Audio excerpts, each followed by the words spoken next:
Right. The next thing we would want to be looking at is how to declare and use a constructor within a class. We have done that for methods where we defined a method in a class. I think this is the one within the class. And then we had another method outside of a class. For constructors, we have one outside of a class, but how then do we use it just within the class if the constructor is short? Now what we have to do here is to, let me just cut this constructor that we have over here. And then I would go in here and then paste it within the class.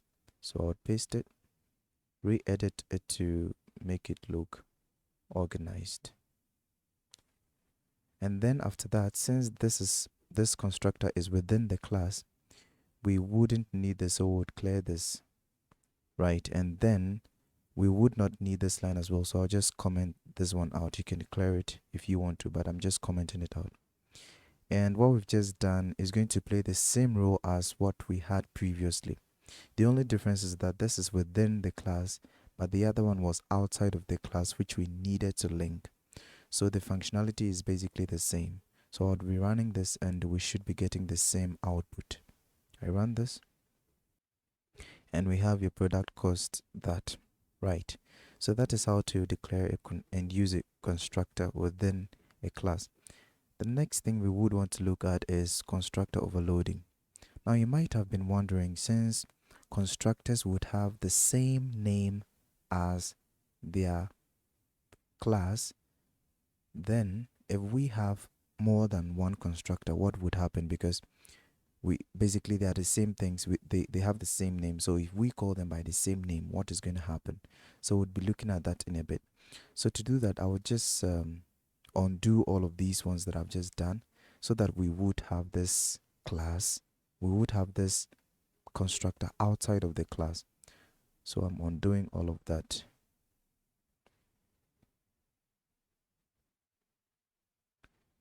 Right, so now we have our constructor called product outside of the class, and we have linked it to the class product over here and got in here and then called it as well. Right, so then we would have a second constructor, and this second constructor we would so this is where we'll be running our function, our program. That's going to be the int main for you, or if you have your setup like this as well.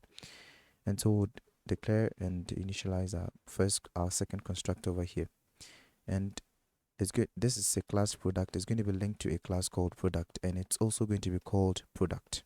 Constructors should have the same name as their classes.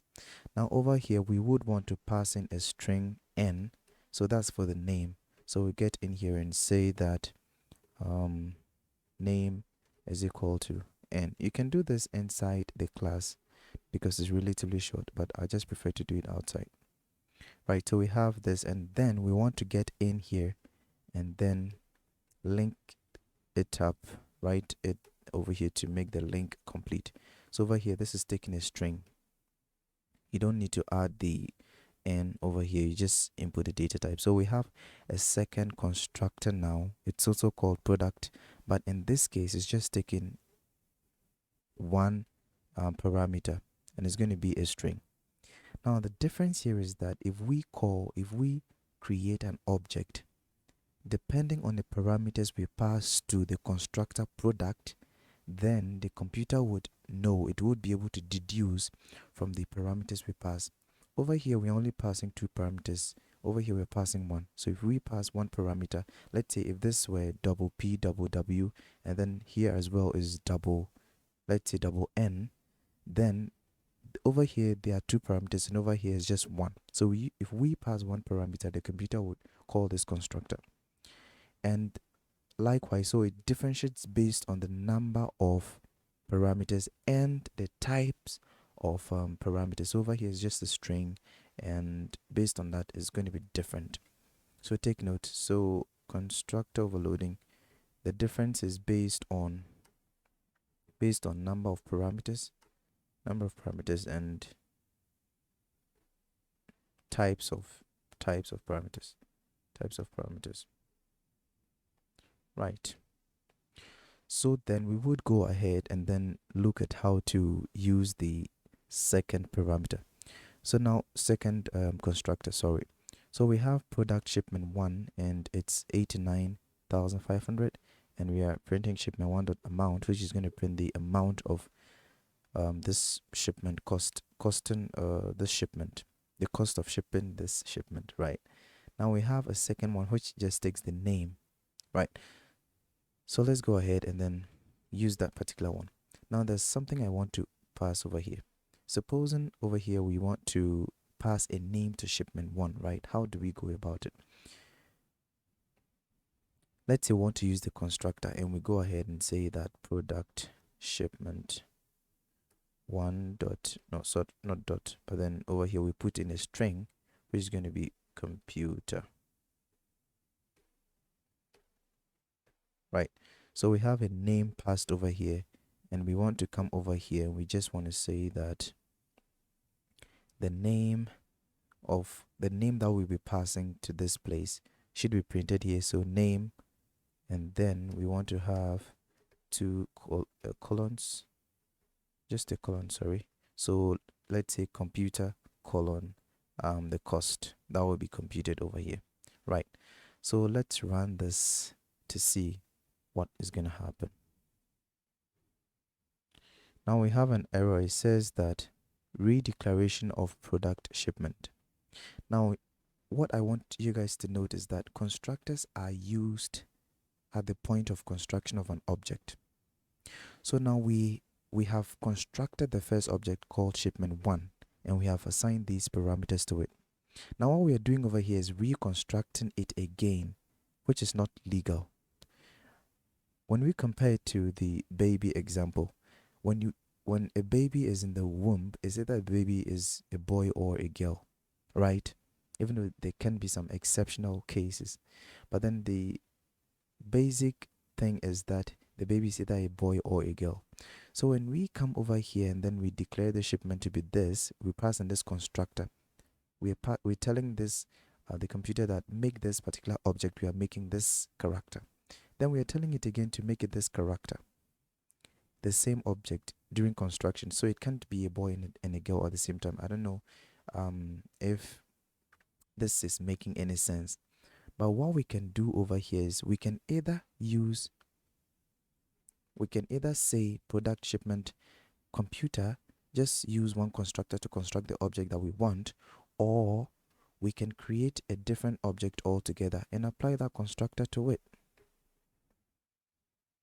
So if we apply this constructor to a new different object, so in this case this is a boy and this is a girl, right? So we're applying this girl nature to this particular object to make it a girl, and we're applying this masculine nature to this object to make it a boy. Or we can apply the two things to it. So we're running this, and we have no compile time error. And I hope you guys have the intuition from what I have said. Now over here we are printing shipment 1 dot amount, and so over here we had name colon cost. Over here we did not pass any name, so that's why nothing is here, right? So what if we want to apply the name to shipment 1? How do we go about it? In order to do that, we can just include the name over here in one constructor, so that we just construct everything together, other than having separate constructors and finding it difficult to call it on the same object.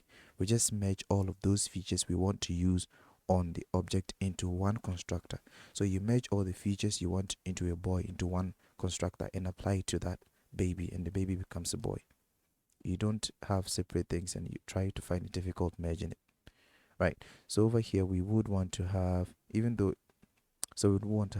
let's say,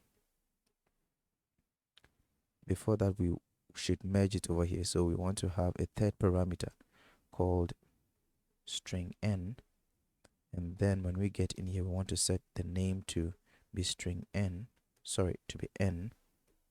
Then after that we want to get in here and pass in this one as well, string, and after that we can then come over here and pass computer as such. So I'd go ahead and comment this out, and then we run this particular program to see what's going to happen. Right, so now we have computer and the cost is over here. So what happened over here is we have a constructor here. Where is it? We have a constructor here that takes three parameters: the price, the weight, and the name, which we passed. After passing those parameters, it got assigned to these um, attributes over here, and all these attributes are accessible to all of these ones as well. Right. Then we computed the cost and then printed out the name. So that's what happened over here. So I would go ahead and close this.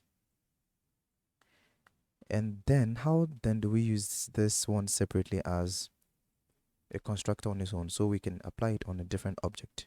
We can't apply two constructors on the same object, right? So I would want to run shipment2 dot, I think shipment2 dot amount, we have not passed in any price away, so we just want to say shipment2 dot name, because that's what we passed in there. Let's just say shipment2 dot amount, but nothing will get printed for the amount. So we run this and we have, it says product has no member name amount. Whoops, amount. Great.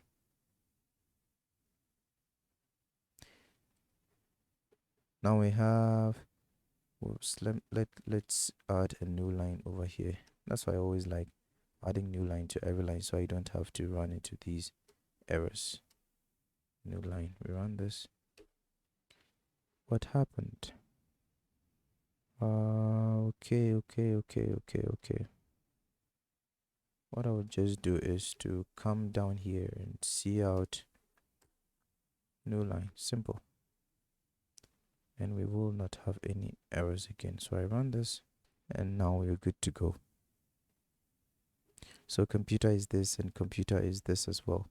Now you can see that it printed some gibberish. For this particular one, we did not pass in anything. So this was gibberish. So I just want to pass across is how to use two constructors. Right, and I hope you have the syntax and the intuition. Great, so I would go ahead to the next section, which is we have done constructor overloading. The next thing I want to do is default constructors. Now for this particular example, let's say that on the shipping side, if the price is less than or equal to a certain amount, then we would want to have a fixed total cost. So let's say that prices from $50 and above and weights from 1,500 and above should be charged per every increase. But then if it's less than $50 and if it's less than 500 grams, then we would want to have a fixed amount, because the shipping company would have to use fuel to transport. So all of those ones should have a fixed amount. So let's create a constructor for that particular one. So I want to convert this constructor to a default constructor. So what we would want to do over here is we would not be passing any parameter, because if the price is less than a certain amount, then we would want to have a fixed one. Now you might ask that how do we get to know that the price is less than a certain amount? And that's using if and all of those, but that's not the target of this video. I just want to show you guys the default constructors. So we just get in here and then set the price to, let's say 50, because that's the maximum price that we want to have for a fixed one. Then we want to set the weight. We want to set the weight to, let's say 500. So this would take the price, set the price to 50 and the weight to 500. So anything less than that, the program would assume that the price is 50 or the weight is 500. So if the weight is 500 or if the price is 50, that's good. But if anything is less than that, we still want to set the price to this so that we can have a fixed cost for every one of those. Now note that this particular constructor does not accept any parameter. We have set them over here, so we don't need to accept anything. Now the next thing we want to do is want to link up this one to this class that we have over here, which we have done over here previously for the string, but in this case we are not accepting anything, so we clear out all of this. Then how do we use this constructor? To use this constructor, let's use shipment 2 over here. Now in shipment 2, I think I should re-edit this thing. So I'm clearing this. So this is all for shipment 1. And I'm clearing all this. So this is all for shipment 1. Now we are coming to shipment 2. So we would want to declare an object, want to create an object, which is going to be of class product. So product shipment 2. And we have done this already. Great. Now, to use the default constructor based on the program, let's say that we had an if clause and all of that, which checked for the price and it was less, and so we got to this point of execution. Now the product shipment 2 is an object of product. Now we want to use the default constructor. The normal thing is to pass in the price of the product, and then the price of the product, and then the weight of the product, and then the name of the product, right? And then the name of the product. But in this case, our product was less than 56 and less than this and all of that. It was less than 50, it was less than 500, and over here we did not put in any name, right? So what we can do over here is, since our constructor does not accept any parameter, we will not be passing any parameter. This means that if you are creating this particular object, automatically this particular constructor would be called because we have passed no parameter. Let's just go ahead and print out this. Let's do shipment 2.amount so that you guys would kind of get to see what I'm talking about. So I'll just see out. I think I should see out E and DL over here so that we don't have to, right? So new line over here so that we don't have a clash between the printing of this one and this one, right? So let's run this, and we have an error over here. It says that cannot resolve address of overload function. Overload. So we have to include those parentheses because that's the syntax, is a function. So we run this and we have an output over here. It says that computer is this, and now this is the new cost. So this is the fixed cost. So anything less than $50 and anything less than 500 grams would have this fixed cost, because that's what we've set the price and the weight to in order to have a fixed cost. Okay, so we have no name over here because we did not pass in any parameter. So we can modify this constructor. Where is it? We can modify this constructor to have a string name over here, string n, and we can then set name to be n, and then we can have over here a name, string. So this particular one does not become a default constructor again. It doesn't. But then there is more functionality. So when we call this particular constructor, we would want to, so supposing our object is less than $50 and less than 500 grams. So we want to just give the name to it, even though there's still going to be fixed price here. So we just want to give a name to it, that this is going to be a pen drive. So we run this again.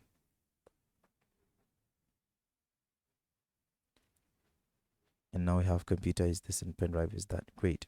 So that is constructor, default constructors. We looked at default constructors and then just added just some few functionalities. Now more on asset specifiers. Right, so we would want to talk about asset specifiers right now. Now I'm going to set every attribute and every method to public over here in this class. So the public is declared over here. So all these attributes are public and all these methods are public as well. So we can call them outside of the confines of these two curly brackets to which denote the beginning and end of the class. Right. So with these attributes set to public, see what we can do with that. We can come down here and then see out shipment one dot let's say price. We can see out this particular line, just this one. So we run this and we have the price of shipment 1 over here. So this is the price of shipment 1.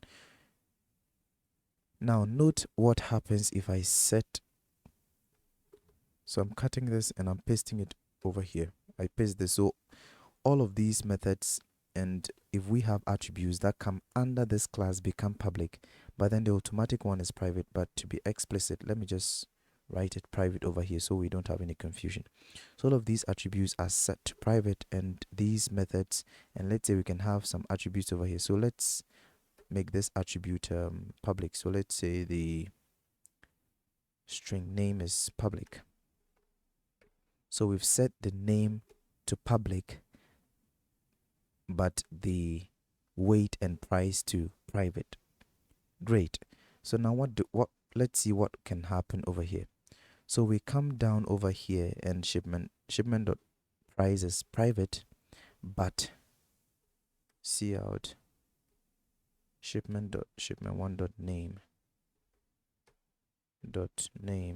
this was set to public. This is set to private, and this is set to public, and this is set to private. Now let's run this to see what's going to happen. Now we have an error here. It says that product price is private within this context. So now we set this to private, right? So we can only refer to it within the confines of these curly brackets, not outside of it. So we can call it here, or we can use it anywhere within this class, but we can call it outside of that class. So we'll just go ahead and clear out all of that. But shipment 1 dot name is set to public, so when we run this, we should be getting an output. So we have the name over here, output as computer. So that is more on access specifiers, what they really mean and what they do. Now I would like you guys to note something. Let's say that when we're using, that's on the default constructors, so we would have to make certain changes over here. So I'll just go ahead and set this one to all the attributes to, I'm setting all of them to private. At the beginning of the program, this particular video session, this was private and this was public, right? So there was no much change. Now the next thing I want to do is to clear out this. So I want to revert it to a default constructor, and then clear out all this, and this is going to be cleared out as well because we will not be accepting any input. So we're changing it back to a default constructor. So we clear out this one as well, right? So now what I want you guys to note is, in using default constructors, note a constructor is used at the point of object creation. So what we can do over here is, this is where the constructor should be used, but then you should know that we did not use any bracket over here, because using a bracket over here, the computer understands it differently. To see how the computer understands it, let's compare it to this particular line of code, and int calculate. Now when we compare it to this particular line of code, what do we infer? We can see that this is the syntax of a function. If we had this curly bracket over here, so this is the syntax of a function. So what the computer understands is, this is a function, this is a line of a function declaration. So this is the name of the function, and this is the data type that the function would be returning. So at the end of this, you might want to return 0, return over here, you want to return 0, return anything that you want, but it should be of type int. So what this means over here is that we are returning data, we are returning output of type product, but that's not what we mean. So in order to avoid that, we will clear this. And to avoid ambiguity, the next thing we want to be looking at is uniform initialization. So we'll be doing that in the next session in order to avoid all of these ambiguities. Right, so that's it for this section.